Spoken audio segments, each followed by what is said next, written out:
ang mga kwento ng pag-ibig, kwento ng buhay at kwento ng pag-asa dito sa Barangay Love Stories. Love Stories. Malaki ang ginagampanang role ng nanay sa buhay ng kanyang anak. Ang nanay ang siyang humuhubog sa magiging ugali at pipiliing mga tao na pakikisamahan ng kanyang anak sa paglaki nito. Ikaw, kabarangay, bilang isang anak, gaano kahalaga na maayos ang pakikitungo sa iyo ng iyong ina?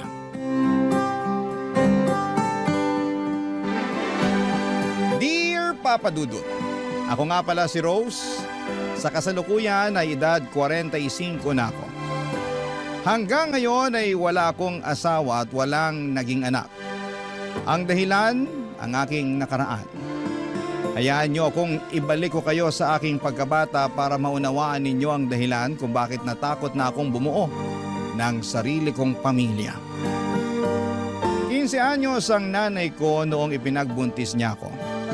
Maagang nabuntis si nanay dahil nagre-rebelde ito sa kanyang nanay noon, na siyang lola ko naman. Mahigpit kasi si lola kay nanay. Bukod pa roon ay masyado itong relihiyosa at madalas ay wala na sa lugar. Sa pagre-rebelde ni nanay, nabuo ako. Gusto sana raw ni nanay na ipalaglag ako pero pinigilan siya ni lola dahil kasalanan daw yon sa Diyos. Ayaw ni nanay na magkaroon ng anak. Sino bang gusto sa edad na 15, hindi ba? Di ba dapat sa ganung edad ay wala kang ibang inaatupag kundi ang pag-aaral at paglalaro? Nang may panganak ako ni nanay, agad niya akong iniwan kay lola. Ang sinabi niya kay lola ay mangangatulong daw sa isang malayong kamag-anak si nanay. Pumayag si lola para siyempre may ipangbili na mga kailangan ko. Pero ginawa lang palang dahilan yun ni nanay para makatakas sa poder ni lola. At mula noon ay si lola nang nagpalaki sa akin. Tulad ng naranasan ni nanay kay lola, napagmalupitan din ako ni lola. Doon ko naintindihan kung bakit nagrebelde si nanay. Malupit, strikto at wala sa lugar ang pagiging relihiyosa ni lola. Pero kahit ganito si lola ay hindi ako nagre-rebelde dahil takot ako sa kanya, Papa Dudut.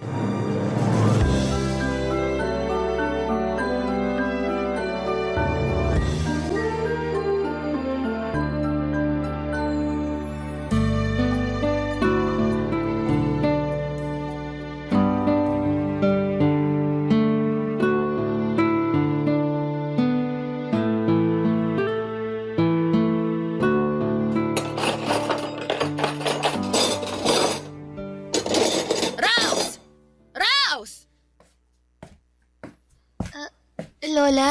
Ikaw ba talaga hindi na matututo maghugas ng pinagkainan? Tingnan mo nga, nagmamantika pa tong mga pinggan na hinugasan mo. Itong mga tinidoro, may mga kanin pang nanigas. Ay, ano ba naman to?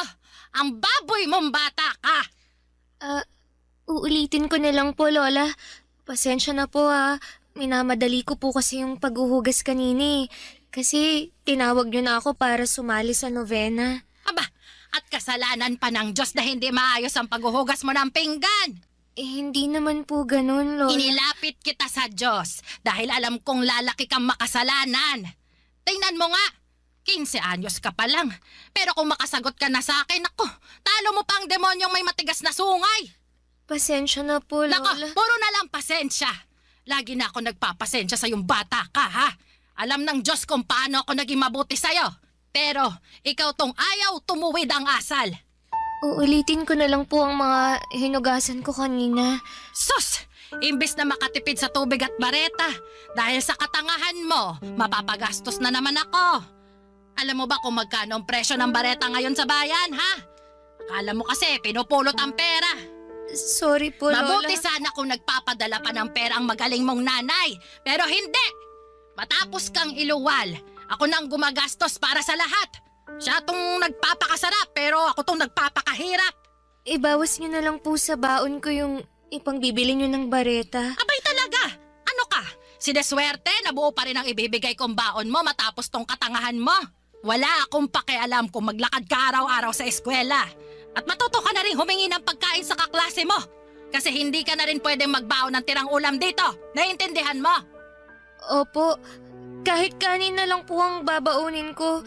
Didiskarte na lang po ako ng Kahit ulam. kanin! Hindi ka pwede magbaon para matuto kang bata ka. Opo, Lola. Opo. At mamaya, pagkatapos mong maghugas, kunin mo ang bilao ng munggo at dalhin mo sa altar.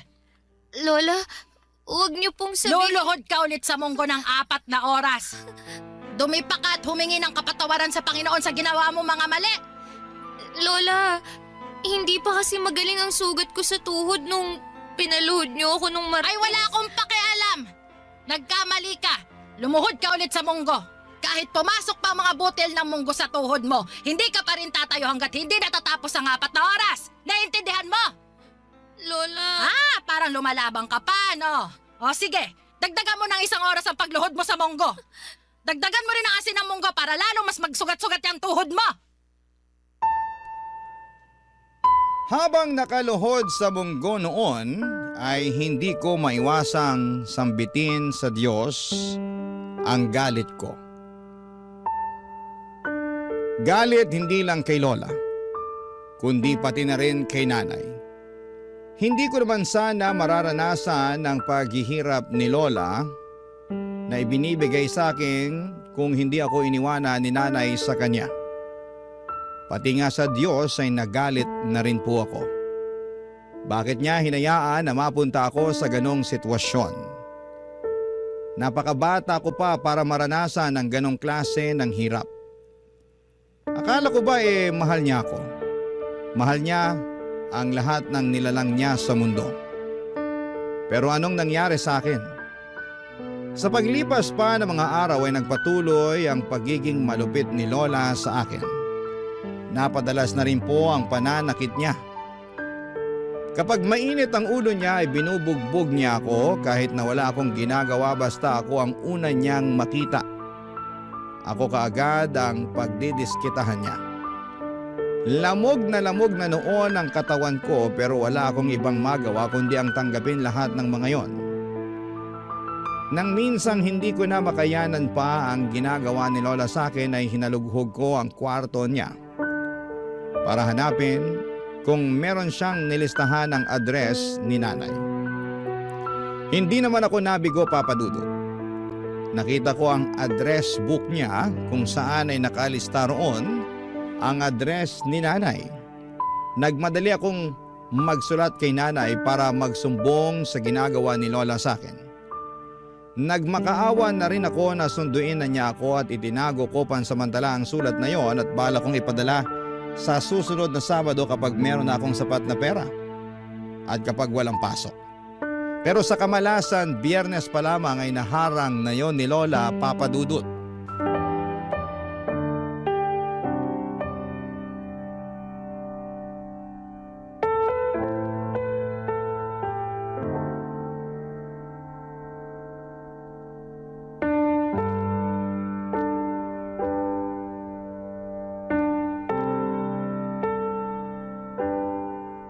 Ano tong sulat na nakita ko sa kwarto mo, ha? Lola, Teka, babasahin ko, ha? Dear Nanay, sunduin niyo na po ako. Ayoko na kay Lola dahil lagi niya akong sinasaktan. Sinasaktan? Hindi niya rin ako pinapakain pag galit siya. Ano to, Rose, ha? Ano to? Matapos kitang kupkupin at buhayin, ganito ang igaganti mo sa akin, ha? sorry po, Lola. At ikaw pa talaga tong may ganang magsumbong na akala mo kinakawawa ka. Ay, ikaw din naman ang may kasalanan kung bakit kita sinasaktan. Kung hindi ka tanga at ginagamit mo sana yung kokote mo, edi hindi ka makakatikim ng pananakit sa akin. Hindi ko na po kasi kaya, Lola. At ako ba, ha? Natanong mo ba kahit minsan kung kaya ko pang buhayin ka? 65 years old na ako, pero nagtatrabaho pa rin ako para mabuhay ka. Para makapag-aral ka. Pati ang libangan kong sugal, nagawa mo pang isumbong sa nanay mo. Kasi po... Kasi ano? Ha? Kasi pakialamera ka. Saan ba napupunta ang pera na napapanalunan ko sa sugal? Pinambili naman natin ang pagkain yan, di ba? sa eskwela. Opo. Tapos ngayong nahuli kita, tsaka ka parang sinapi ang tuta, ha? Ha? Akala mo hindi makalaban? Akala mo kawawa? Pasalamat na lang ako at pumasok ako sa kwarto mo. Kung hindi pa ako kinutuban na may ginagawa kang mali, hindi ko pa malalaman na gusto mo iparating sa magaling mong nanay ang pagdidisiplina ko sa'yo. Hindi na po mauulit. Nadala lang po ako ng galit. Galit? Aba, ikaw pa tong may ganang magalit sa akin. Wala kang karapatang magalit, Rose. Tatandaan mo na utang na loob ang buhay mo sa akin. Kung hindi dahil sa akin, pinalaglag ka na niya noon. Tapos magsusumbong ka sa kanya. Wala nga siyang pakialam sa'yo. Mahal ako ni nanay. Mahal? Kung mahal ka niya, hindi ka niya tatakasan, tonta. Kung mahal ka ng nanay mo, di sana nandito siya. Asan ba siya? Andon, sa malayo. Nagpapakasarap sa buhay niya habang ako tong nagpapakahirap na alagaan ka. Kapag nalaman niyang hinahanap ko siya, babalikan niya ako rito. Kukunin niya ako. Pag nalaman niyang sinasaktan niyo ako, babawiin na niya ako. Matatauhan na siya. Bobo ka talagang bata ka, no? Ilusyonada. Hindi ko alam kung saan mo nakuha yung ilusyon mong gusto ka pa rin kunin ng nanay mo. Sinasabi niyo lang yan. Hindi totoo yan. Mahal ako ni nanay. Walang nanay ang hindi magmamahal sa anak. Sinungaling kayo. Ano naman ang mapapala ko sa pagsisinungaling ko?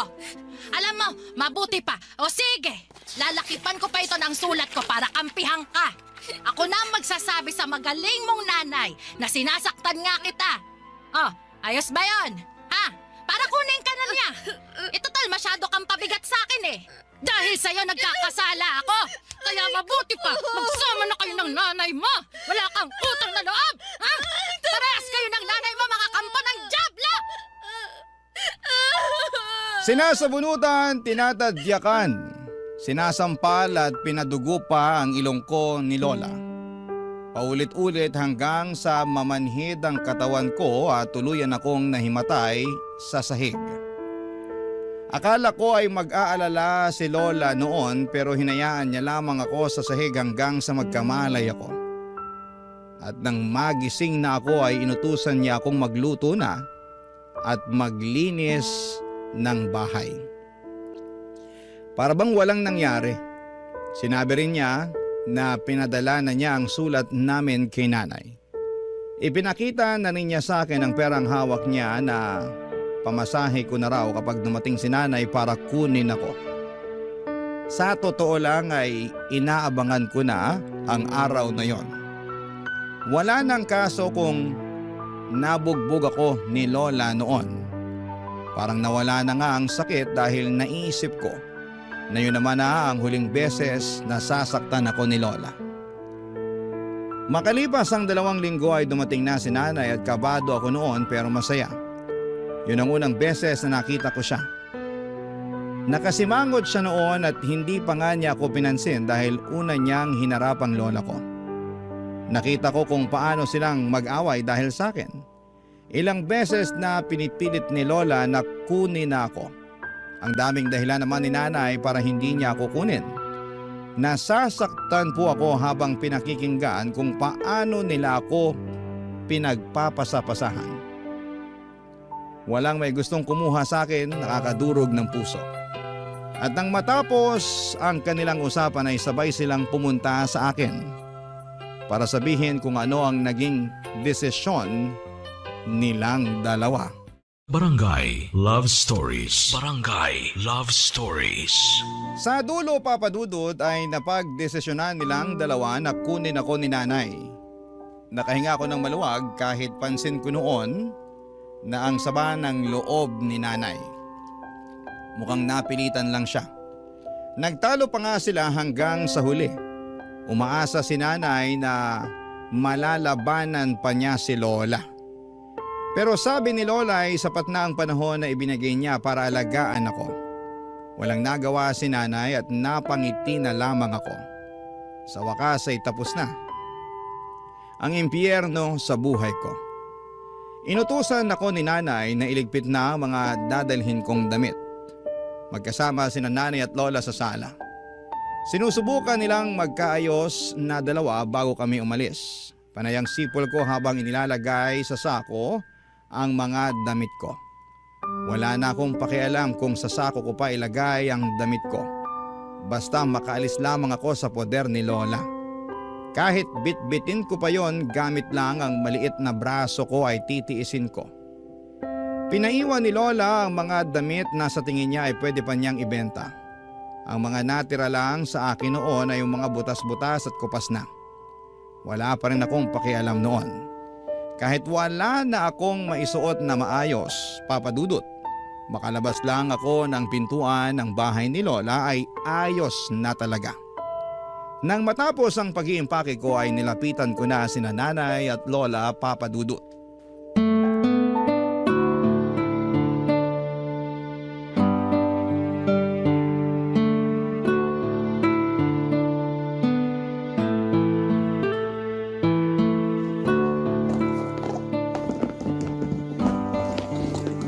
Sigurado ka bang iniwan mo na lahat ng mga magagandang damit mo?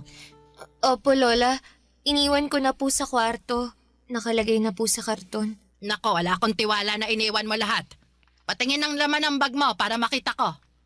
Sige po, Lola.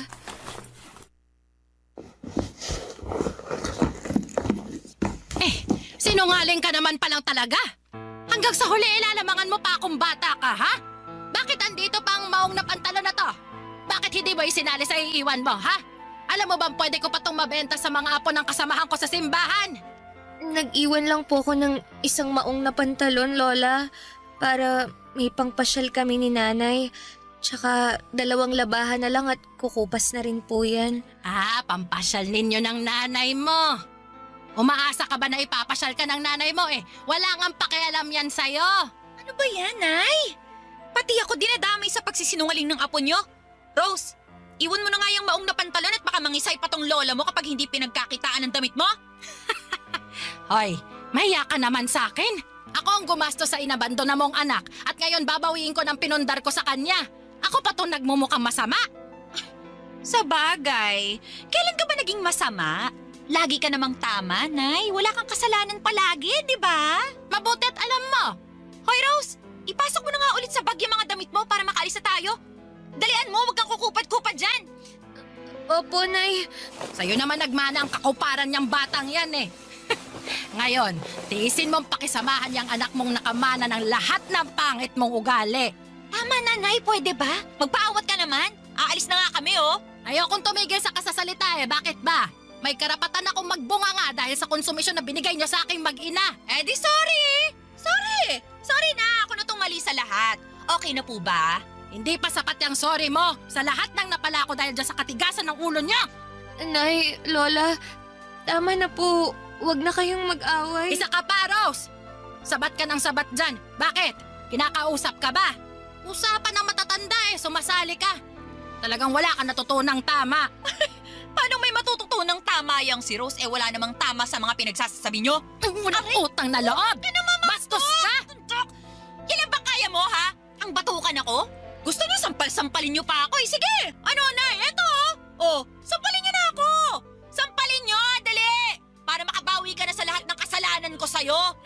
Dali na, Nay! Ang lapit na ng pisngi ko, oh! Gawin mo na lang ang kulang, oh!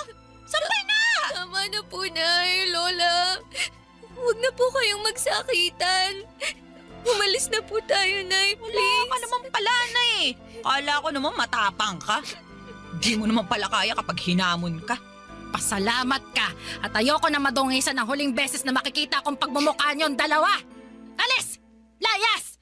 Wag na kayo magpapakita sa akin kahit kailan! Talaga? Kahit nakasilid ka na sa kabaong mo, hinding-hindi niyo na makikita ang pagmumukha ko! Hinila na ako ni nanay para makaalis na ng bahay ni Lola. Hindi niya ako tinulungan sa bit-bit kong sako. Sumakay kami ng jeep papunta ng terminal at hindi niya ako kinakausap. Hindi niya ako tinitignan. Pero panay ang titig ko sa kanya at doon ay napansin ko ang lungkot at pagkalito sa mukha niya. Papadudot, alam kong hindi maganda ang naging ending ng pagkikita nila ni Lola. Umaasa pa naman ako noon na bago kami umalis ni nanay ay magkakaayos pa sila, pero nagkamali ako. Hanggang sa dulo ay nagpuksaan silang dalawa. Sobrang lalim talaga ng galit nila sa isa't isa. At hindi ko maiwasang maisip na dahil sa pagkabuo ko sa mundong ito kaya nagkalamat ang relasyon nilang mag-ina. Nang makasakay na kami ng bus papunta sa bahay ni nanay ay doon pa lamang niya ako kinausap. Nilatagan niya ako ng mga dapat kong sundin sa bahay niya. Doon din niya inamin sa akin na meron na siyang asawa. Tony ang pangalan at halos 5 taon lang ang bata nito kay Lola. Wala silang anak na dalawa pero meron silang aso na parang tinuturing na nilang anak. At bilin ni nanay sa akin ay hindi pwedeng malaman ni Tito Tony na anak niya ako sa pagkadalaga. Kailangan daw naming magsinungaling at sabihin pamangkin niya ako at mangangatulong ako sa kanila. Wala akong nagawa noon kundi ang pumayag dahil kung ayaw ko raw ay iiwan na lamang niya ako sa bus at bahala na raw ako sa buhay ko.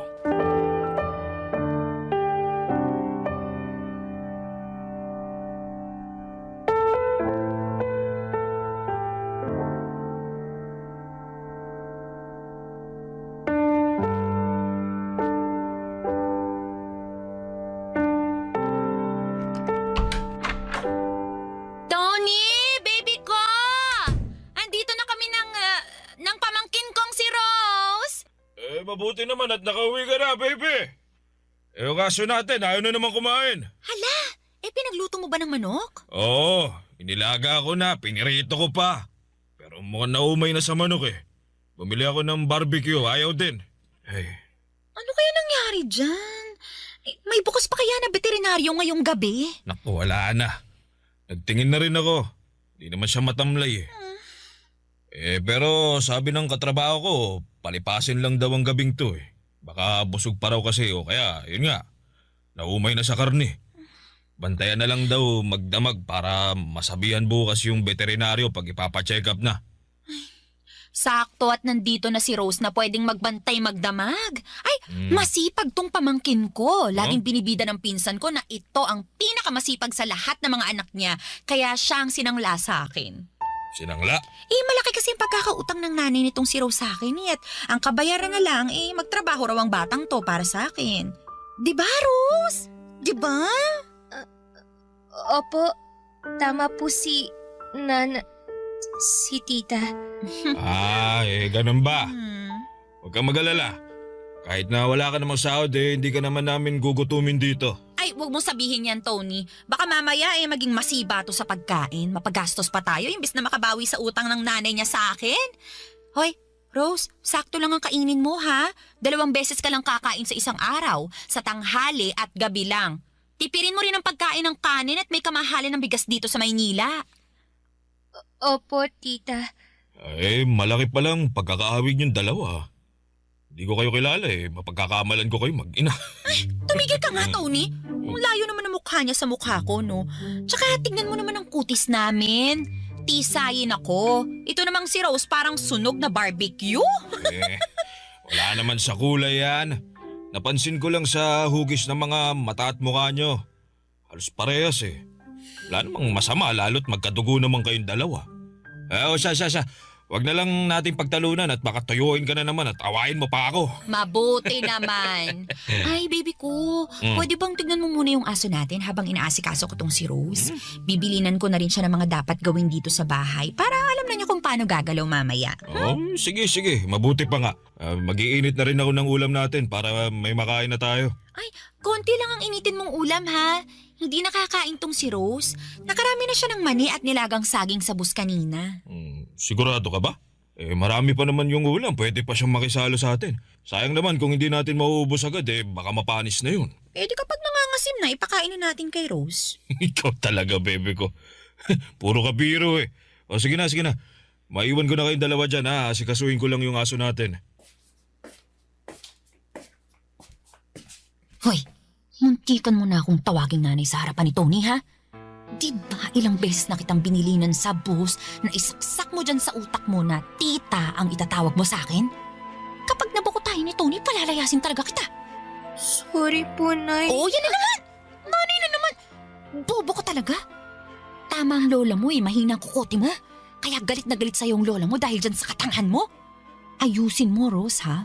Kung lola mo na pagtiisan ka pa kahit papano, pues magkaiba kami. Handa kitang palayasin sa isang beses na magkamali ka. Naintindihan mo? Opo, tita. Dinuro-duro pa niya ang noo ko para raw maalog ang utak ko at rumihistro sa kokote ko na hindi kami mag-ina, na magtiyahin kami. Nasaktan po ako pero ano ang magagawa ko? Andun na ako at pumayag na rin naman ako. Unay naging trabaho ko ay ang bantayan magdamag ang aso nilang may lahi. Habang kumakain silang mag-asawa, ako naman ang parang gwardyang nakabantay sa kanilang aso. Aso na kung ituring nila ay mas tao pa kesa sa akin. Maliban na makaramdam ng selos dahil mas anak pa ang turing sa asong yon kesa sa akin.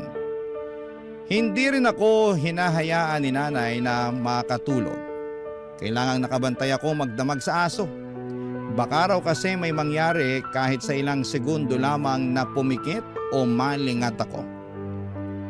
Nakakainggit kung paanong pakitaan ang pagmamahal ni nanay ang aso niya. Pero ako, kailan ba? Sa pagdaan ng mga araw ay pinaramdam ni nanay sa akin na isa lamang akong katulong. Hindi niya ako pinag-aral at hindi inaabutan ng pera.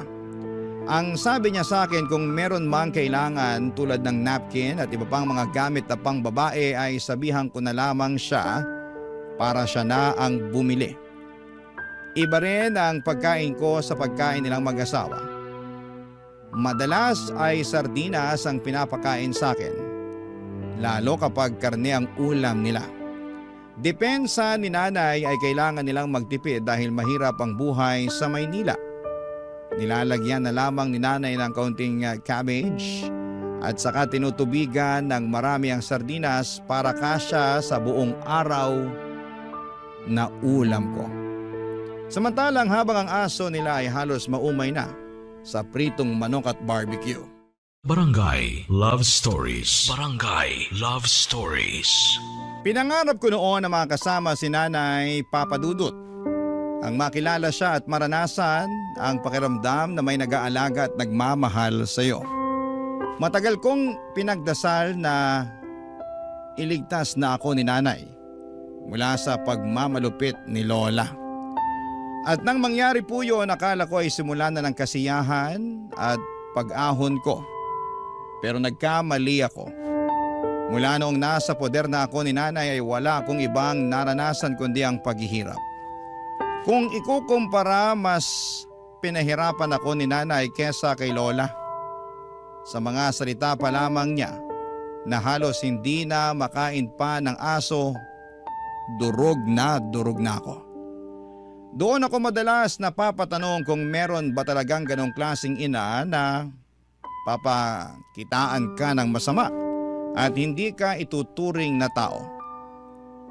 Nagdadalawang isip ako kung kakausapin ko si nanay na ibalik na lamang ako kay Lola o manatili pa rin ako sa poder niya dahil baka naninibago lamang kaming pareho sa ugali ng isa't isa.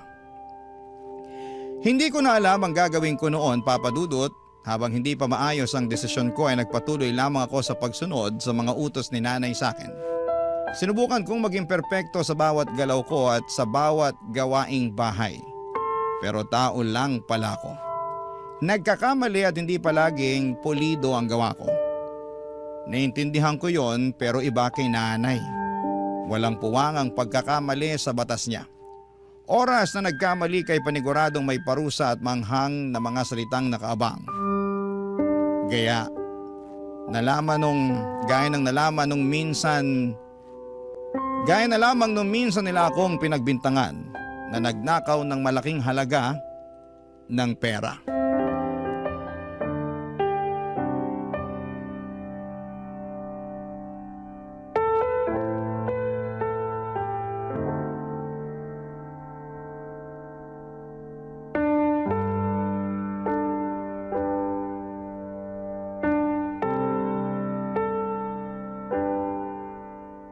nga ulit yung inutos sa akin ni nanay? Maglampaso, tsaka ano nga ulit yun? Siguradong siya nga ang kumuha ng sahod ko. Liga, kausapin natin. Rose! Rose! Ano po yun, Tito? Ilabas mo na ang pera ko! Nasasaktan po ako, Tito! Masasaktan ka talaga kapag hindi mo pa nilabas ang pera ko! Ano pong perang sinasabi niyo? Ka na magmangmaangan dyan! Alam namin na kinuha mo ang sahod ko sa kwarto namin!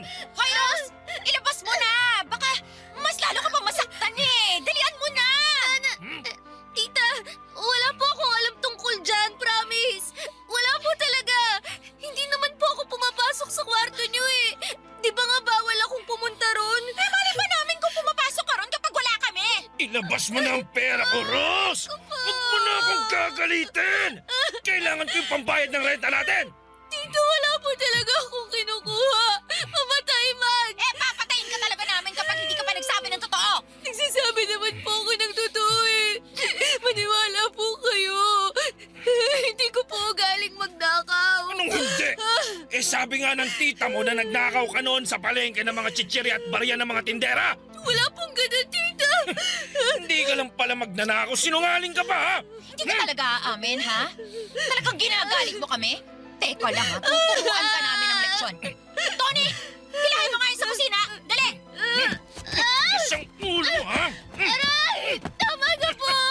Nasasaktan po ako. Wala po talaga akong kinukuha ang pera niya.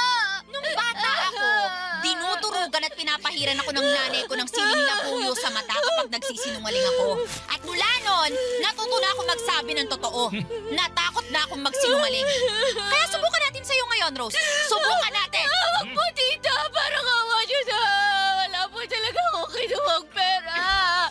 Tita, maniwala po kayo. Tito, hindi ko po yun gagawin. Nanakot lang naman yung siling yan, di ba? Huwag mo naman tototohanin ipapahid yan sa mata ni Rose. Bakit hindi tutuhanin? Paano matututo kung hahayaan nating makatakas yan sa kasalanan niya? Pero baka naman, kung mapanong mata niya kung papahiran ng sili. Bakit ba parang nanlalambot ka na dyan? Ninakawan ka na nga ng demonyitang batang yan eh. Kailangan niyang paparusahan. Dilit mo yung mata mo! Dali! Huwag po, tita. Please. Wala po akong dinadakaw. Tumahimik ka! Nakakarinti ka! Etong sa'yo! Ayan! Ubusin ko itong hawak kong siling na puyo sa mata mo! Ayan! Ano? Magdanakaw ka ba? Ha? Sagot! Magdanakaw ka ba? Pwisit kang bata ka! Yan!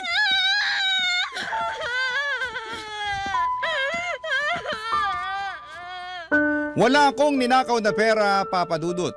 Kahit piso ay wala akong ginalaw na sobre sa tokador. Alam ng Diyos yon, pero bakit hinahayaan niyang pahirapan ako ng nanay ko at pahiran ako ng siling labuyo sa mata? Napakahapdi, napakasakit. Nang matapos si nanay sa pagpahid ng sili sa mata ko ay saka ako binitawan ni Tito Tony at hinayaan akong humiga sa sahig habang nagkukuskos ng mata. Rinig ko ang tawa ni nanay at ramdam ko ang konsensya sa mga tingin ni Tito Tony. Inaya ni nanay na halugugin ang kwarto ko para hanapin ang pera ni Tito Tony. Wala silang nakita roon at paliwanag ni nanay ay mukha raw inubos ko na yon.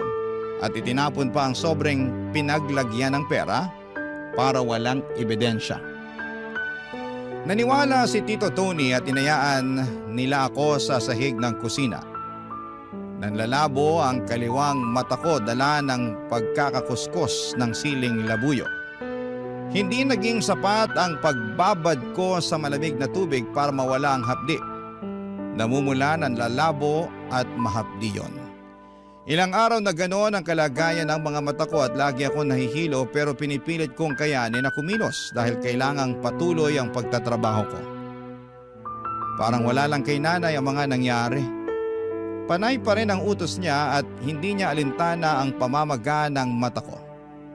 Kung paanong parang malagatas na ang itsura ng kaliwang mata ko.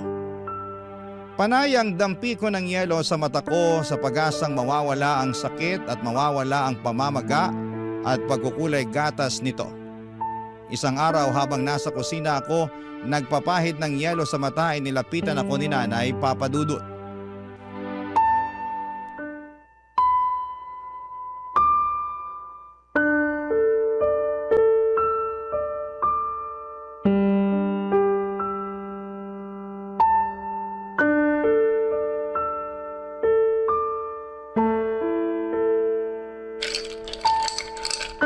Ano?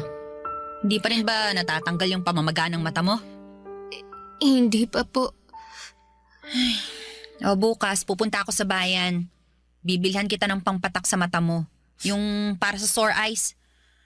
Baka pwede na yon. Sana umepekto. Kung hindi, wala na tayong magagawa.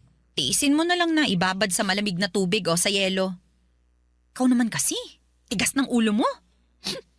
Hindi na po halos makakita ang kaliwang mata ko. Normal lang yan. Babalik din sigurong linaw ng mata mo kapag nawala na yung pamamaga. Paano po kung hindi na po? Di tanggapin mong ganyan ka na lang talaga. Yan ang kapalaran mo. Ano pa bang magagawa natin? Ganyan na nga nangyari. Wala po akong kinuhang pera. Kahit piso. Alam ko. Alam niyo? Oo nga. Paulit-ulit. Boba. Bingi mo.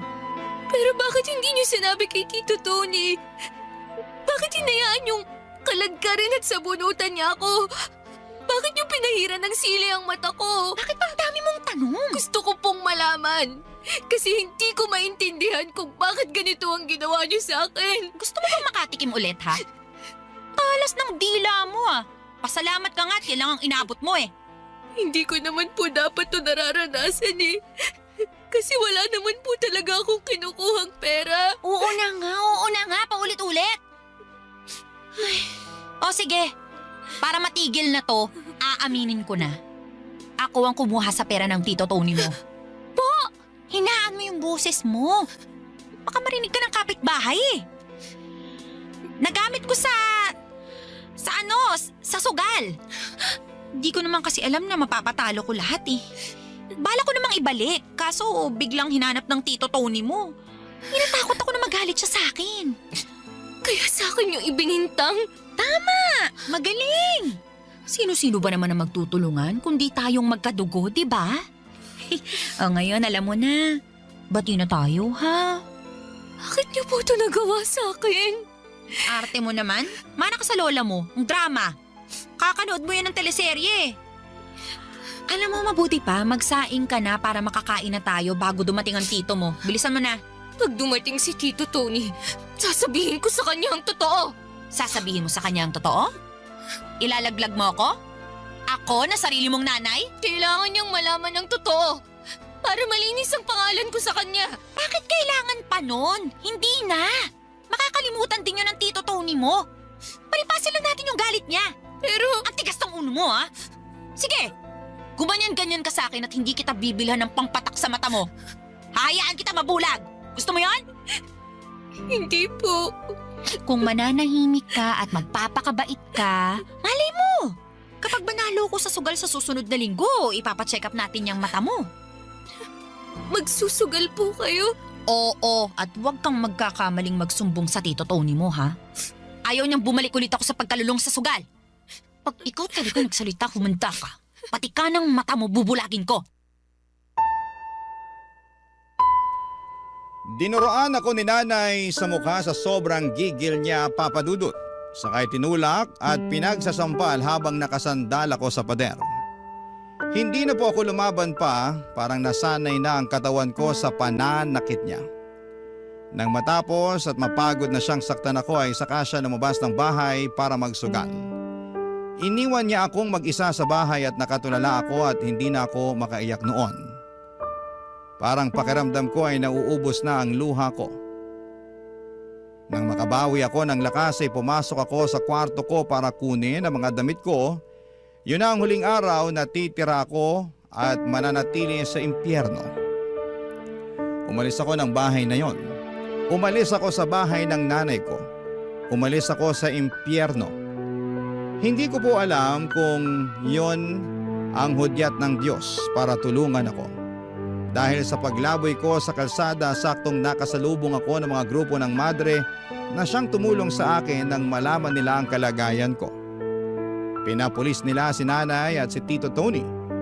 Ilang beses nagmakaawa si nanay sa akin pero wala na akong natira kahit katiting na awa sa kanya. Inilayo na ako sa kanya ng tuluyan at wala na akong naging balita pa sa kanya. Ngayong lagpas 40 na ako. Kapag naaalala ko ang nakaraan ko, hindi ko pa rin maiwasang makaramdam ng takot at sakit. Lalo na sa tuwing napapaharap ako sa salamin at napapatingin sa namumuti kong kaliwang mata. Hindi na po nakakakita pa ang kaliwang mata ko dahil sa kagagawa ng sarili kong nanay sa akin. Yun ang multo ng nakaraan ko na patuloy kong bitbit kahit na ilang dekada na ang nakakalipas.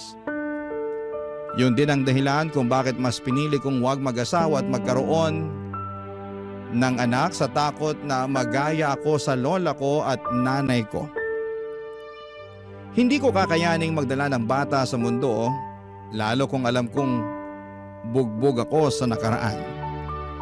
Pakiramdam ko ay magagaya lamang siya sa sinapit ko. Kaya kung tatanungin ninyo ako kung bakit pinili kong mag-isa, yun ay dahil sa mga maling tao na nakasama ko noong 15 anyos pa lamang ako. Maraming salamat po sa pagbasa ng aking liham. Ang inyong kapuso at kabarangay forever, Rose. Napakasakit na nangyari kay letter sender. Pero buti sa uli, naging maayos pa rin ang buhay niya. Anong say mo sa Barangay Love Stories na ito? Pagkwentuhan natin sa comment section yan. Ang mga kwento ng pag-ibig, kwento ng buhay at kwento ng pag-asa dito sa Barangay Love Stories. Love Stories.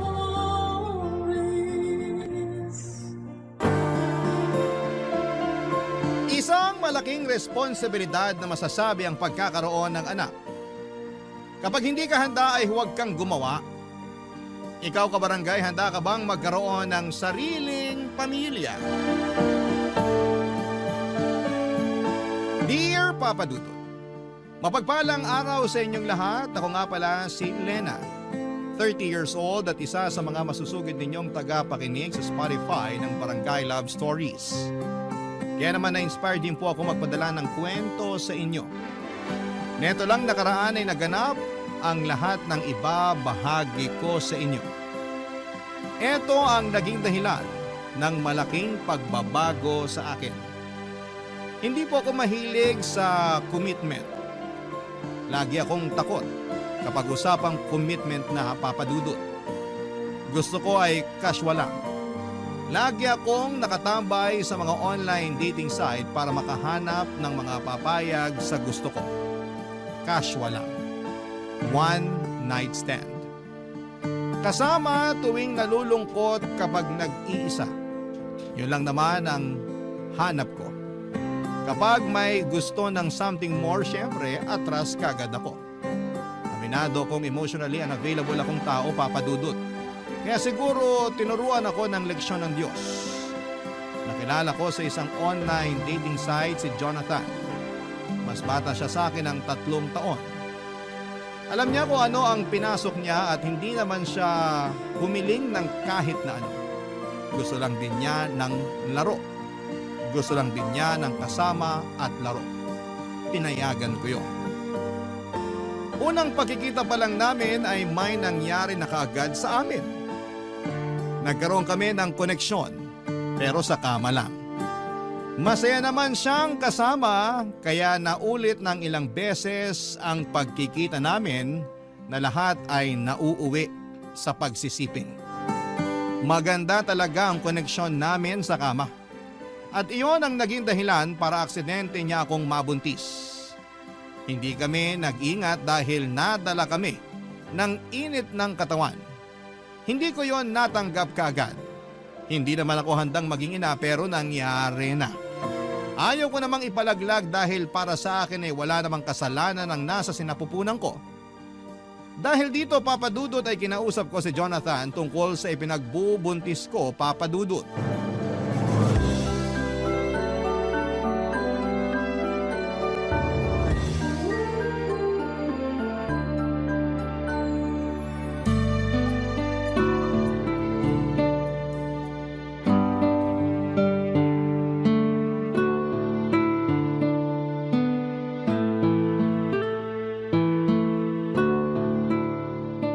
Anong oras? Saka saan pala tayo magche-check-in?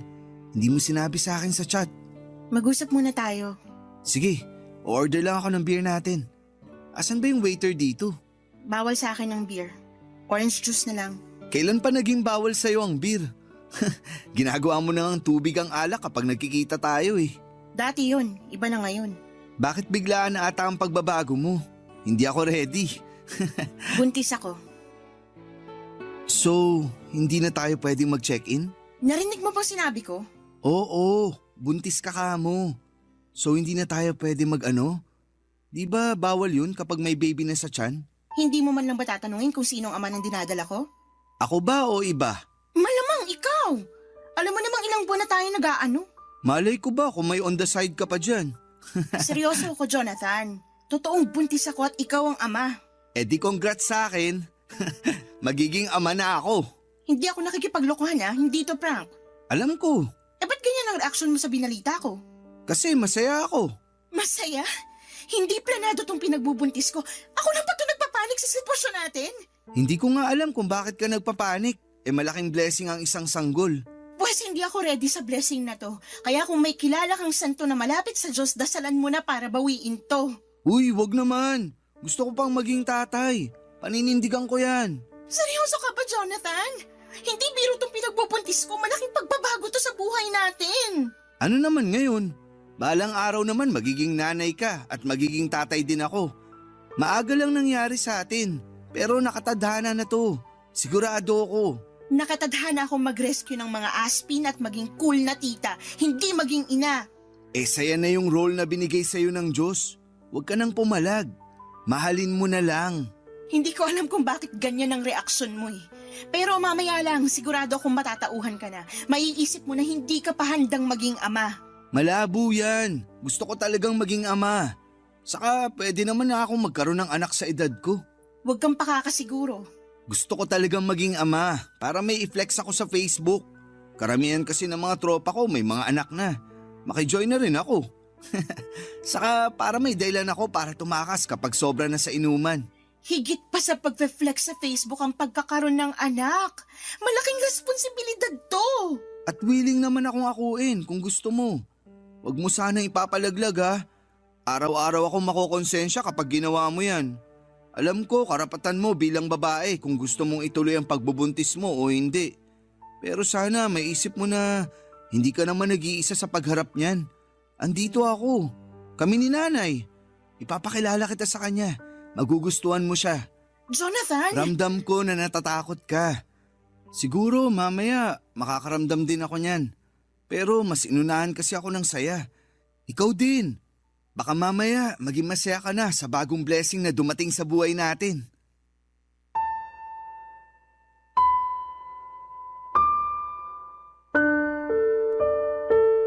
Papa Dudut, nawalan ako ng enerhiya na makipagtalo pa kay Jonathan. Kahit na ilang beses kong pinaramdam sa kanya na hindi biro ang pagkakaroon ng anak, ayaw pa rin niyang makinig. O ayaw niya lang pakinggan dahil masyado siyang in love sa ideya na magkakaroon na siya ng i-flex sa Facebook. Tinawagan ito ang kanyang nanay para ibalita ang mga nangyari. Mukha namang maayos ang naging usapan nila, Papa Dudut. Mukhang mabait din ang nanay niya. Pagkatapos noon ay sinabi ni Jonathan na gusto ng nanay niya na tumira muna ako sa kanila habang nagbubuntis ako. Gusto nilang alagaan ako at ang magiging anak ko. Aaminin ko na natouch ako sa mga sinabi ni Jonathan. Yun kasi ang unang beses na may trumato sa akin na parang isang pamilya. Wala kasi akong nakagisnang magulang. Lumaki ako sa tiyahin ko at noong mismong libo ko ay kinausap na niya ako para umalis na sa bahay niya. Hindi na raw niya ako kayang buhayin pa. Nasa tamang edad naman na raw ako para makapagtrabaho. Umalis ako sa bahay ng tiyahin ko sa mismong 18th birthday ko. Hindi ko alam kung saan ako pupunta noon. Bitbit ko ang 2 malaking bag kung saan ay nakalagay ang mga gamit ko. Pansamantala ay nakitira ako sa best friend ko.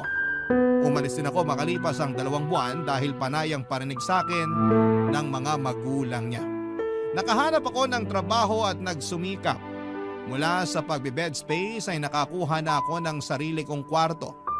Paunti-unti ay umayos ang buhay ko. Ito ang dahilan kung bakit natatakot akong mapalapit at mapamahal sa iba.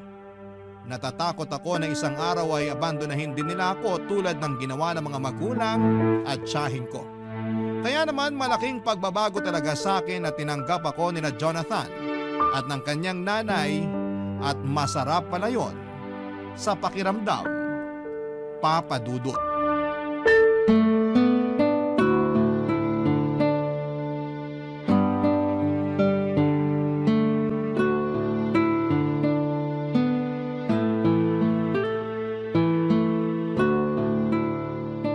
Ikaw pala si Lena. Opo, tita. Nanay na lang ang itawag mo sa akin. Magkakaapo na ako sa inyo, kaya dapat magulang na rin ang trato mo sa akin. Salamat po, Nanay. Ayan, 2 na ang anak ko. Ayos lang po ba talaga sa inyo na tumira ako rito? Oo naman. Ako nga tong nangulit kay Jonathan na dito ka tumira. Lalo na nung nalaman ko na umuupa ka lang daw ng kwarto. Tama ba? Opo, yun lang kasi yung kaya ng sahod ko eh. May mga kasama ka ba ron na tenants? Marami po, paupahang mga kwarto talaga yon. Naku, sakto palang kinuha na kita rito. Hindi makakabuti kung napapaligiran ka ng maraming tao. Maniwala ka sa akin. Mabilis ma-stress ang mga buntis. Dito ka na lang talaga. Mas maaalagaan ka pa namin ni Jonathan. Nasan po ba si Jonathan? Hindi kasi siya nagre-reply sa mga chat ko. Pabalik na yon. Pinabili ko lang ng merienda natin at saka ibang kailangan mo. Ay, nakakahiya naman po. May pera naman po ako. Ako na lang pong gagastos sa mga pangangailangan ko. Ay hindi pwede. Hati kayo ni Jonathan. Pag lumabas ang bata, sisiguraduhin ko naman na si Jonathan na ang magtatrabaho para masustentuhan lahat ng pangangailangan ng apo ko. Hindi ko naman po pwedeng iasa sa kanyang lahat eh. Kawawa naman siya.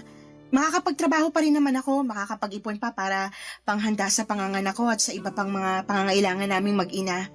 Lena, naisip ko lang, paano kaya kung pagkatapos mong manganak ay huminto ka na sa trabaho?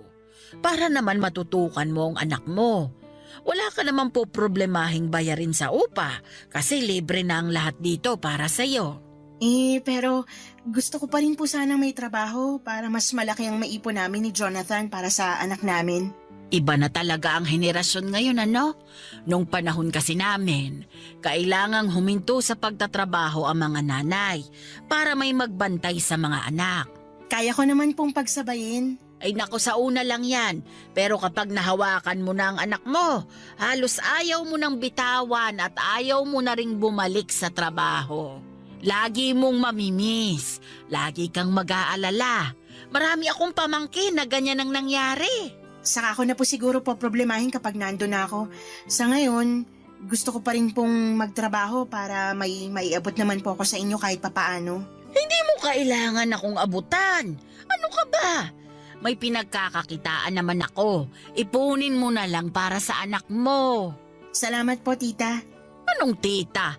Di ba nanay na ang itatawag mo sa akin? Hindi pa rin po ako sanay. Sanayin mo na. Kasi magtatampo ako sa'yo kapag hindi. Wala po kasi akong tinawag na nanay mula pagkabata. Kaya parang ang hirap sanayin ng dila ako na banggitin ng salitang yan.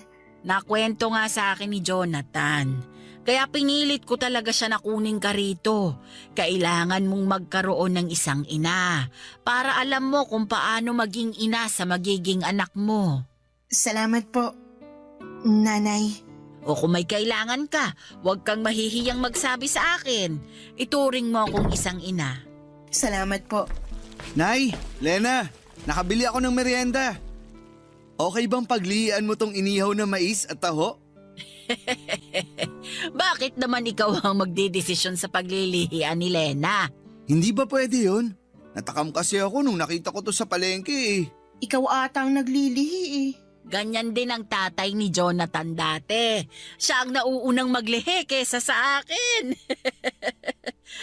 Dalin mo na rito yung mais sa taho na yan. Maski ako nadamay sa paglilihi mo, Jonathan.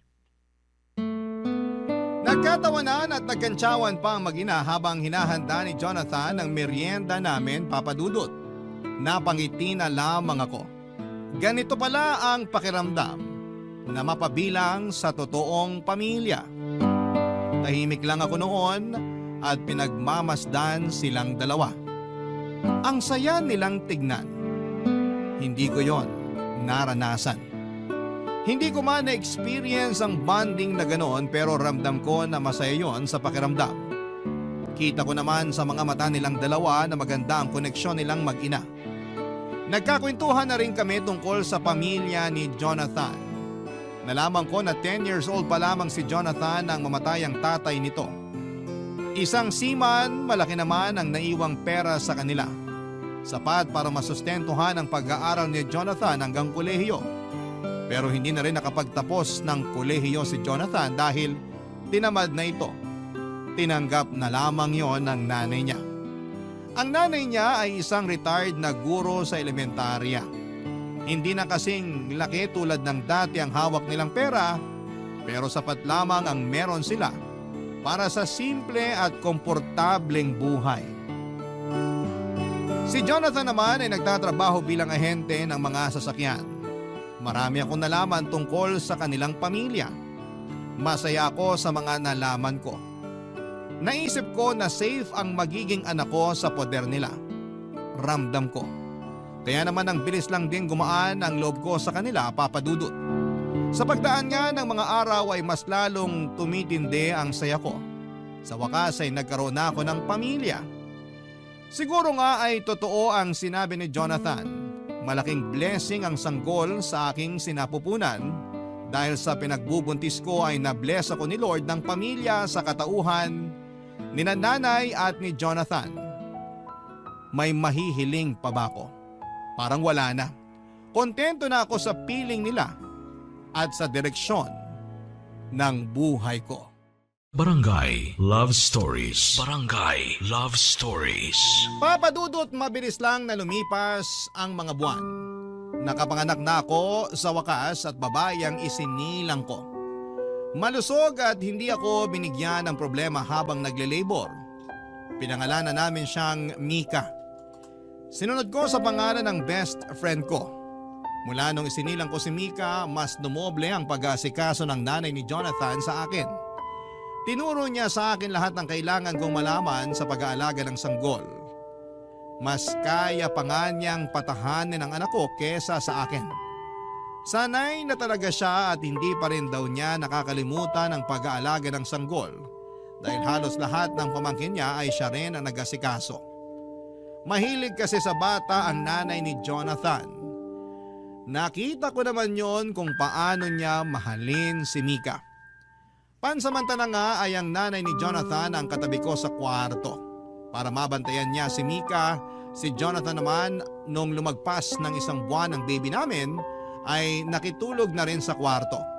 Sa sahig siya natutulog, Papa Dudut. Katabi ko pa rin sa kama ang nanay niya.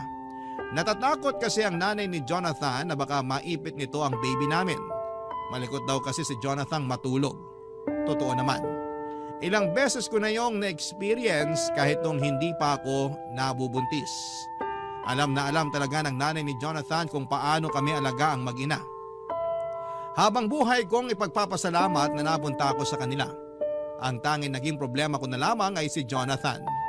Napansin ko kasi na after kong manganak ay parang tinamad na siyang mag-alaga ng anak namin. Hindi ko naman siya inuobligang gawin oras-oras ang pag-aalaga. Pero napansin ko kasi na parang umiiwas siyang gawin yon Papa Dudut.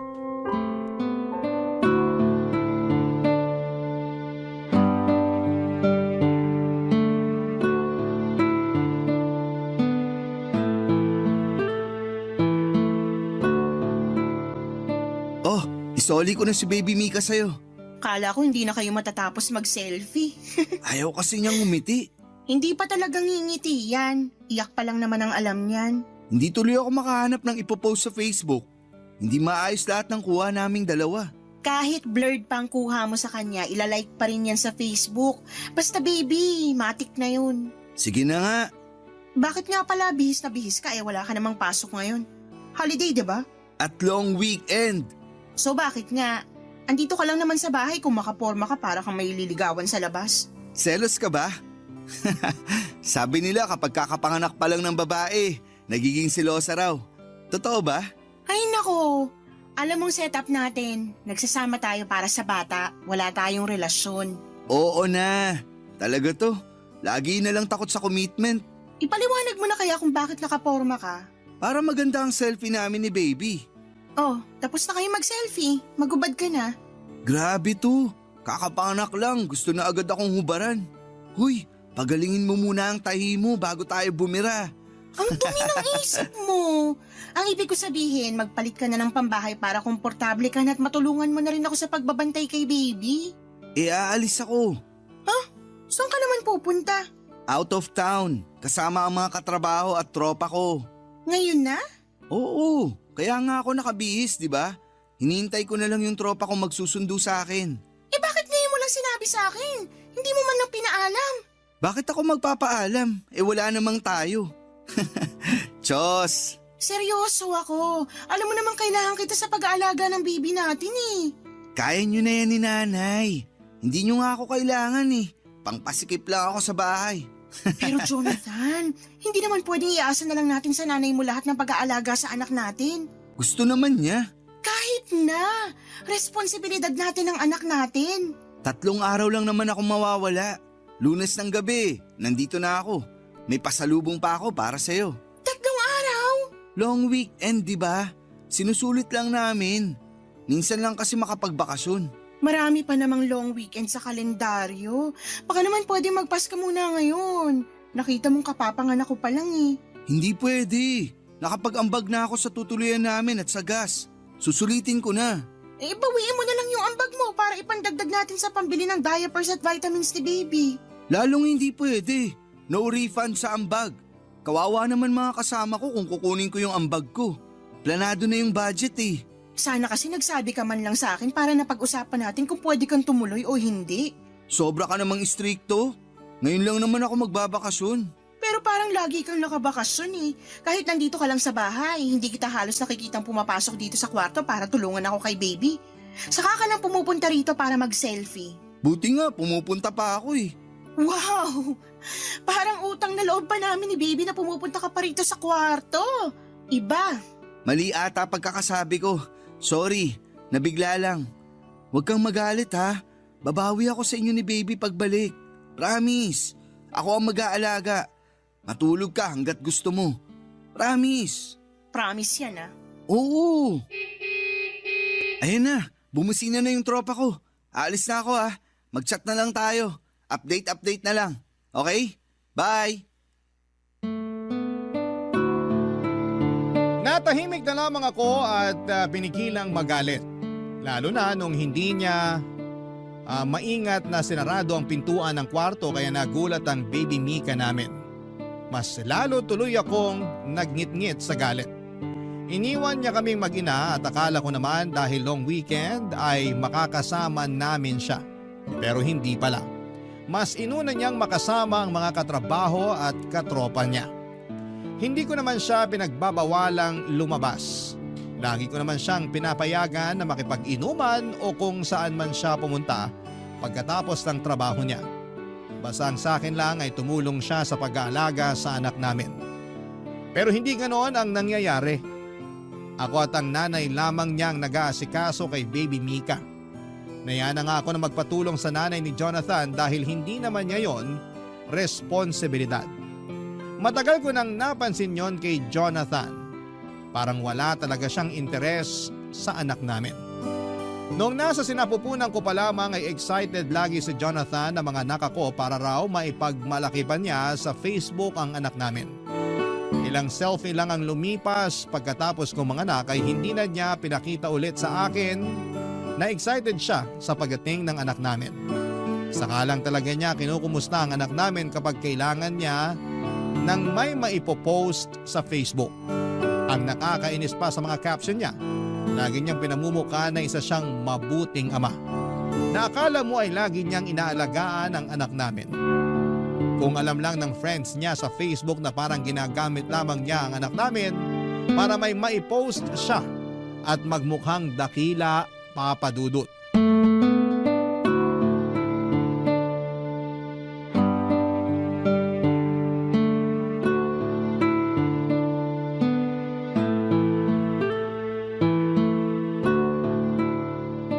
Lena, Bakit? may sasabihin ako. Nakita mo ba yung mga medyas ni baby? Nawawala yung ibang pares eh. Hindi ko alam. Tanong mo na lang si nanay. Siya naman yung naglalaba.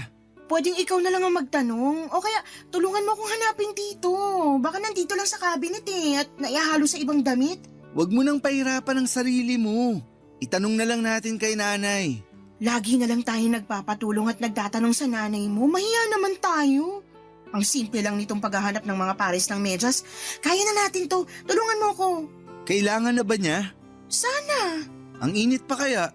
Lamigin ang paan ng anak mo. Hindi mo ba alam? Ngayon ko lang nalaman. Hindi ka naman kasi nagtatanong. Mukhang mauuwi na naman to sa away Ano ba yung sasabihin mo? Ano kasi? May bagong labas na cellphone. Oh, tapos? Gusto ko sanang bumili. Sira na ba yung cellphone mo? Hindi pa naman. Eh di wag ka munang bumili. Hindi praktikal eh. Tulungan mo na akong hanapin yung mga pares ng medyas ng anak mo bago siya magising.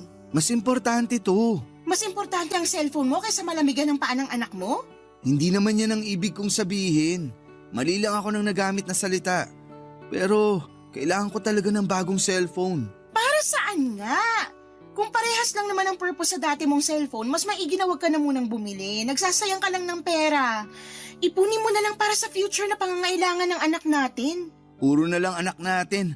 Paano naman ang kailangan ko? Ano? Sana mali ang rinig ko sa sinabi mo. O sana mali lang ulit ang pagkakagamit mo ng salita. Ang pangit kang dating sa akin eh. Gusto ko lang ng bagong cellphone. Sobrang luma na ng cellphone ko. Mabilis nang malobat. Mabilis malobat kasi panay Facebook at online games ang ginagawa mo. Luma na kasi talaga. Magastos sa kuryente kung lagi ako nagcha-charge. Saka hindi maayos ang camera nitong luma kong cellphone. Kaya ang pangit tuloy ng mga selfie namin ni baby. Alam mo, sige na lang. Bumili ka na lang ng cellphone. Kahit ano pang klaseng cellphone yan o kahit ilang cellphone pa. Bumili ka na. Ayoko na makipagtalo sa'yo. Tulungan mo na lang akong hanapin yung mga pares ng medyas ng anak mo. Teka lang, pag-usapan muna natin tong cellphone ko. Ano pa bang dapat pag-usapan? Pumayag na ako, diba? Kahit ngayon din, bumili ka na. Pero wala akong pera. Eh bakit mo sinasabi sa akin na kailangan mo nang bumili ng bagong cellphone tapos wala ka naman palang pera? May konti ako na itabi, pero pangbakasyon ko sana yun sa susunod na long weekend. Diretsuhin mo ako. Baka pwedeng pairam muna ng pambili ko ng cellphone. Hindi pwede. Ikaw ang gagamit, kaya ikaw ang gumawa ng paraan para bumili. Huwag mo idamay ang pera ko. Ibabalik ko rin naman. Nilaan ko yung ipon ko para sa pangangailangan ng anak natin, lalo't hindi pa ako sigurado kung babalik pa ako sa trabaho o maghahanap ako ng ibang pagkakakitaan. Bad trip naman. Ano ka mo? Wala. Tutulungan mo ba ako sa paghahanap ng medyas ng anak mo? Hindi. Wala ako sa mood. Gusto ko na noong sapakin si Jonathan sa gigil ko, Papa Dudut. Halo-halo na noon ang emosyong nararamdaman ko. Hindi nakakatulong sa postpartum ang pinapakitang kabalbalan ni Jonathan sa akin. Nagmadali siyang lumabas ng kwarto at saka malakas na sinarado ang pintuan. At dahil doon ay nagising ang anak namin. Nahirapan na tuloy akong pabalikin sa pagkakatulog si baby.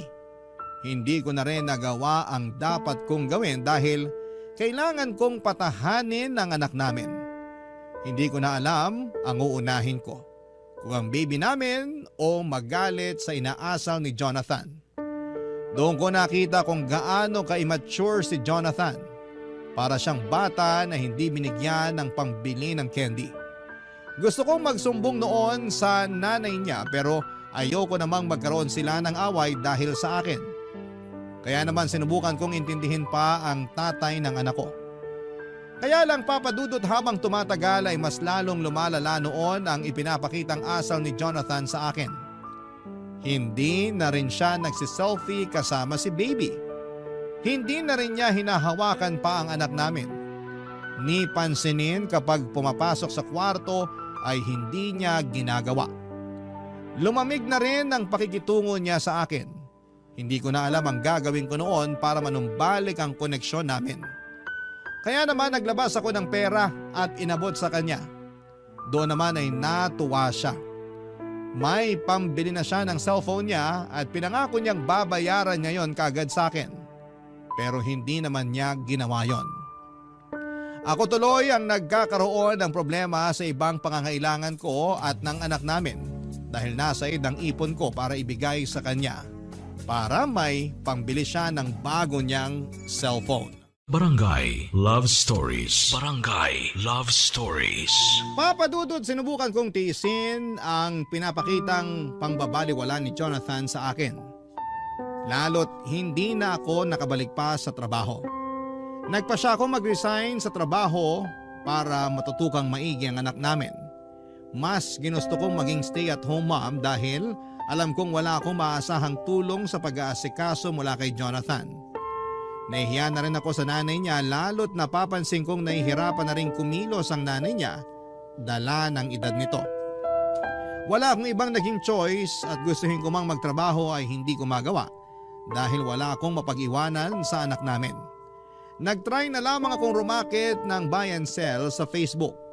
Konti lang ang nakukuha ko pero sapat na yon pansamantala para may pambili ng kailangan ni baby. Hindi pa rin kasi ako binabayaran noon ni Jonathan mula sa inutang niyang pambili ng cellphone sa akin. Mali nga ata na nakabili ng cellphone si Jonathan dahil mas lalo siyang nakatutok dito. Napabayaan niya lalo ang pag-aasikaso sa anak namin. Napadalas nga ang pagsiselfie niya pero puro siya lamang ang pinopost niya. Hindi na niya sinasama ang anak namin. Samantalang yon ang isa sa mga dahilan niya kung bakit gusto niyang magkaroon ng bagong cellphone para maayos ang pictures ng anak namin na ipopost niya. Pero hindi na niya pinost ang tungkol sa anak namin. Palihim akong nasaktan doon. Pero sinubukan kong baliwalain dahil mas kailangan kong maging matatag para sa anak namin. Lalong mas kinailangan kong maging matatag, lalo't na lamang kong nag-resign na pala sa trabaho itong si Jonathan, Papa Dudut.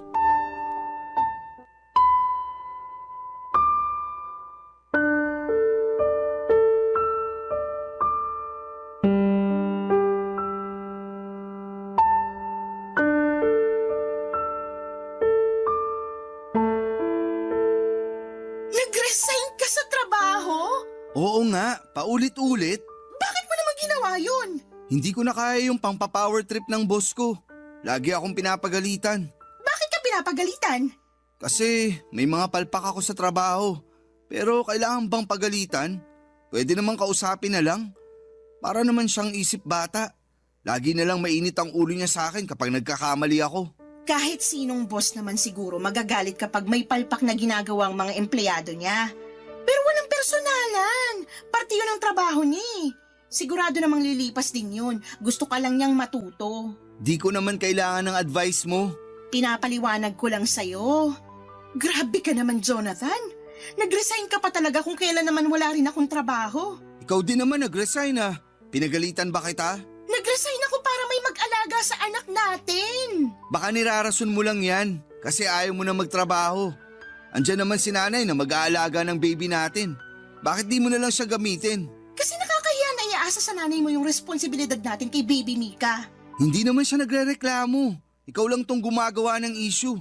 Hihintayin pa ba natin na magreklamo siya? Jonathan naman. Sana pinag-isipan mo munang mabuti bago ka nag-resign. Saan tayo kukuha ng panggasto sa anak natin? Mukha namang may ipon ka pa, no? Doon muna. Wala na akong ipon! sa'yo para pangbili ng cellphone mo. Bakit parang naniningil ka na ha? Wala pa akong pambayad. Kita mong kakaresign ko lang sa trabaho. Hindi ko na inaasahan na magbabayad ka. Kasi kung gusto mo talaga magbayad, sana dati pa. Kung alam ko lang na isusumbat mo sa akin yung pinautang mo, sana hindi ka na lang nagpairam. Sana nga hindi na lang eh. Para may pera pa ako para sa mga kailangan ng anak natin. Ngayon, wala na. Wala na yung ipon ko. Pareho pa tayong walang trabaho. Paano na to? Meron pang pera si nanay. Iaasa na naman natin sa kanya. Apo naman niya yan. Gagastusan niya yan. Grabe ka. Huwag na tayong magtalo. Nangyari na eh. Pakiusap maghanap ka na agad ng trabaho. Kailangan natin ng pera ngayon. Pahinga muna ako sa trabaho. Dito muna ako sa bahay. Jonathan? Huwag mo naman sana akong pilitin na magtrabaho kung hindi pa ako ready. Nasak din ako sa pagkakaresign ko sa trabaho. Bigyan mo ako ng time na makamove on. Hindi tayo hihintayin ng mga bayarin, Jonathan. Tayo mag-a-adjust sa mga gastusin. Tandaan mo yan. Hindi kasi ganun kadaling maganap ng trabaho. Ayun naman pala eh. Sana yan ang naisip mo bago ka nag-resign. Wala eh. Nangyari na. Maliligo lang ako saglit. Pwede bang ikaw na muna magpalit ng diaper ni baby? Kailangan ko mag-relax sa banyo. Nasa sala lang si nanay. Teka, tatawagin ko. Subukan mo namang palitan ng diaper ng anak mo kahit minsan.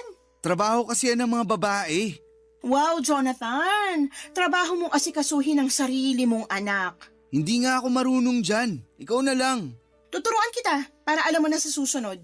May pinapabili pala si nanay sa akin. Teka, uunahin ko muna yon. Nagmamadaling lumabas ng kwarto si Jonathan, Papa Dudut. Hindi ko na naihabol sa kanya ang huli kong sasabihin sana. Napailing na lamang ako at alam kong nagsisinungaling siya. Naiiyak na ako noon habang pinapalitan ang diaper ng anak namin. Hindi ako makapaniwala na merong ganong klaseng ama, Papa Dudut. Halo-halo na ang nararamdaman ko. Stress, galit at lungkot. Wala man lang akong maramdamang saya. Pagkapalit ko ng diaper ni baby ay pumunta ako ng sala para ipakiusap muna sa nanay ni Jonathan na bantayan muna ang anak namin para makaligo na ako. Pasimple kong tinanong kung nasaan si Jonathan. Nagtaka rin ang nanay niya dahil hindi raw niya alam kung saan siya nagpunta. Nakumpirma ko tuloy na nagsinungaling siya para makaiwas na magpalit ng diaper ni baby. Nalaman ko rin na tumambay pala siya sa isang computer shop na binabantayan ng isa niyang kaibigan. Pagkatapos noon ay nag-inuman pa sila. Sa pagdaan pa ng mga araw ay hindi ko pa rin nakumbinsi si Jonathan na magtrabaho.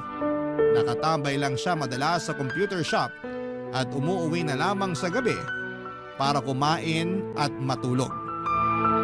Hindi ko magawang magreklamo sa nanay niya dahil iniisip ko na sino bang kakampihan sa aming dalawa.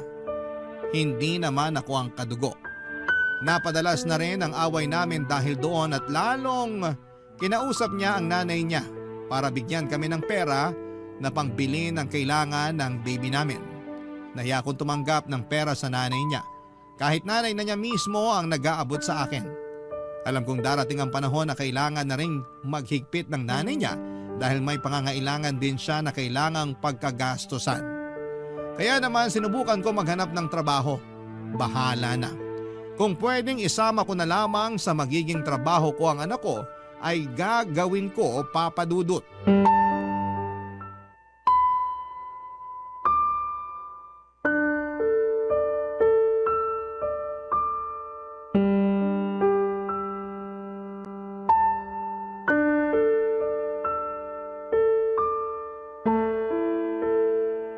Lena, mag-usap tayo. Maghahanap ka na ba ng trabaho? Hindi yan ang gusto kong pag-usapan. Eh ano pala? Sigurado ka bang anak ko si Baby Mika? Ano? Natanong ko lang kasi syempre, mahilig kang makipag-ano sa ibang lalaki. Gusto ko lang makasiguro. Ikaw lang ang nakakasama ko ng ilang buwan bago nabuo si Mika. Sinubukan mo na bang tingnan ang mukha ng anak mo? Parang ikaw nga lang ang gumawa eh. Kamukhang kamukha mo. Nanay mo pa mismo nagsabi na kamukha nyo ng tatay mo si Mika. Pati yung nunal sa noo. Ngayon mo pa ako pagdududahan ha? Eh kung may pera ka, ipa-DNA test natin para magkaalaman na. Wag na yung DNA test na yan. Gastos lang yan. Gusto ko lang talagang itanong. Nakaka-insulto ka na. Sorry na. Kung wala ka ng ibang sasabihin, pwedeng lumabas ka na muna bago ako sumabog sa sobrang galit ko sa'yo. Hindi mo naman kailangang magalit. Nagtanong lang ako. Karapatan ko ring malaman ang totoo. Lumabas ka na lang, please. May isa pa pala akong sasabihin. Huwag mo na akong galitin lalo, please. Hindi ka magagalit. Baka magustuhan mo pa tong naisip ko. Ano yon? Yung dati kong katrabaho, hindi raw sila magkaroon ng anak. Parang hindi ko gustong pupuntahan ang sasabihin mo. Makinig ka muna. Maging open-minded ka. Matagal na silang mag-asawa, pero hindi pa rin sila magkaroon ng anak. Lumapit sa akin yung katrabaho kong lalaki. Baka raw makatulong ako. At ano naman ang maitutulong mo para magkaroon sila ng anak, Aber? Ikaw ang bubuntisin? Hindi ah. Huwag mong sabihin sa akin na akong ipapabuntis mo sa kanya. Uy, mas lalong hindi. Grabe ka naman mag-isip.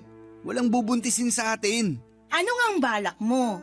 Yung iniisip ko kasi, sakto lang para hindi na tayo mamroblema sa gastusin kay baby.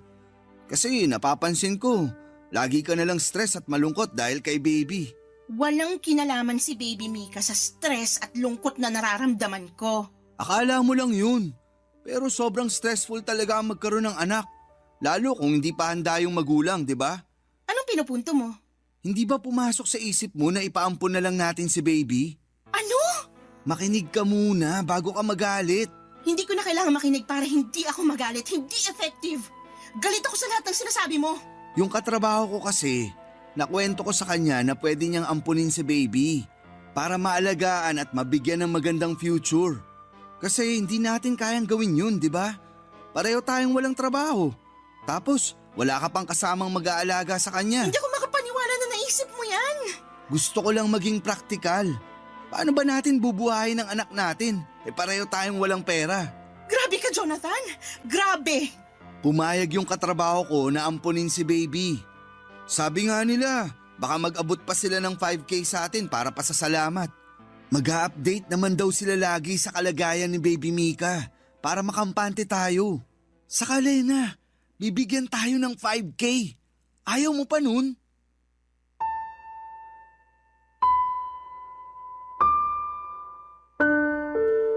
Blanco ang mukha ko noon habang nagsasalita si Jonathan. Hindi ko na magawa pang magalit. Napagod na ako.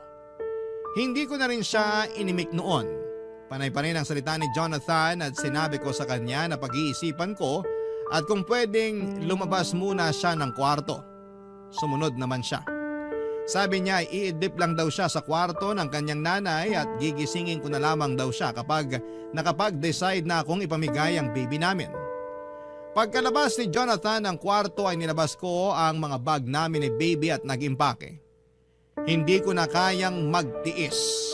Nagkataon pang wala ang nanay niya kaya madali akong nakatakas. Mabilis akong natapos at may konti pa akong natirang pera mula sa inabot sa akin ng kanyang nanay.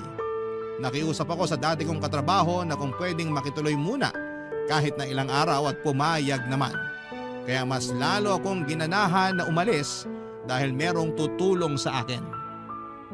Nang mailagay ko na sa taxi lahat ng gamit namin ni baby ay dahan-dahan akong pumasok sa kwarto para kunin ang cellphone ni Jonathan.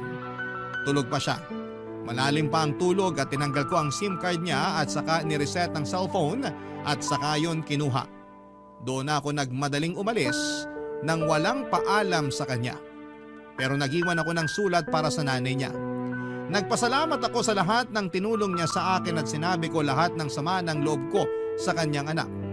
Ang sulat na yon ay nagawa ko matagal na at hindi ko alam kung kailan ko yon maiaabot sa kanya.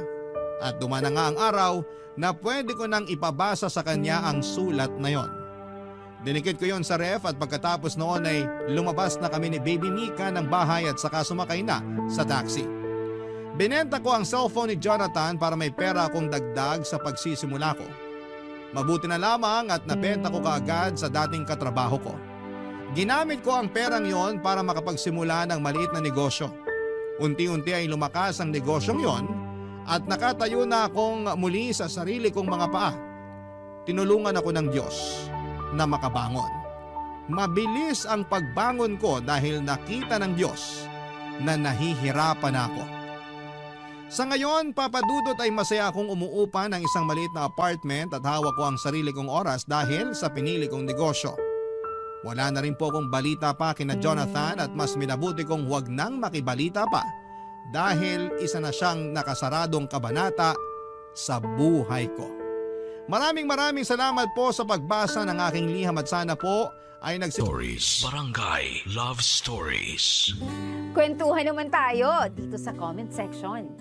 Nagustuhan ng iyong napakinggan? Ituloy yan via live stream sa www.gmanetwork.com/radio.